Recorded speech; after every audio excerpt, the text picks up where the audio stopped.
SFI కార్యకర్తల లోక్ భవన్ ముట్టడి ఉద్రిక్తంగా మారింది. నీట్ ఎగ్జామ్ లీకేజ్ కి బాధ్యత వహిస్తూ కేంద్ర విద్యాశాఖ మంత్రి ధర్మేంద్ర ప్రధాన్ రాజీనామా చేయాలని డిమాండ్ చేస్తూ ఎస్ఎఫ్ఐ నేతలు లోక్ భవన్ ముట్టడించారు.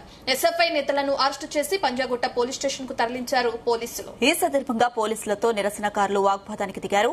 నీట్ పరీక్షను రద్దు చేసి రాష్ట్రాలే పరీక్షలు నిర్వహించుకునే అవకాశం కల్పించాలని నినాదాలు చేశారు. నీట్ పేపర్ లీకేజీ వల్ల ఆత్మహత్య చేసుకున్న విద్యార్థుల కుటుంబాలను ఆదుకోవాలని డిమాండ్ చేశారు.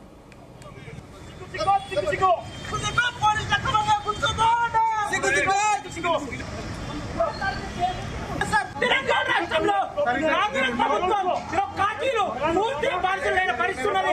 దేశంలో ఈరోజు నీటి విద్యార్థులు వెళ్ళిపోతున్నా కానీ రేవంత్ రెడ్డి ప్రభుత్వానికి సిగ్గు లేకుండా విద్యార్థుల ప్రాణాలతోనే ఉసురు తీసుకున్న పాపం ఈ దేశ ప్రధానికి రాష్ట్ర ముఖ్యమంత్రి కూడా చెందుతుంది. పూర్తిగా విద్యార్థులు చనిపోతున్నారు. రాష్ట్రంలో ఎక్కడికక్కడ విద్యార్థులపై అణచివేతలు జరుగుతున్నాయి. ఏమాత్రమైనా ఈ ప్రభుత్వానికి సిగ్గుంటే ధర్మేంద్ర ప్రధాన్ వెంటనే రాజీనామా చేయాలి. తన మంత్రి పదవికి రాజీనామా చేయాలి.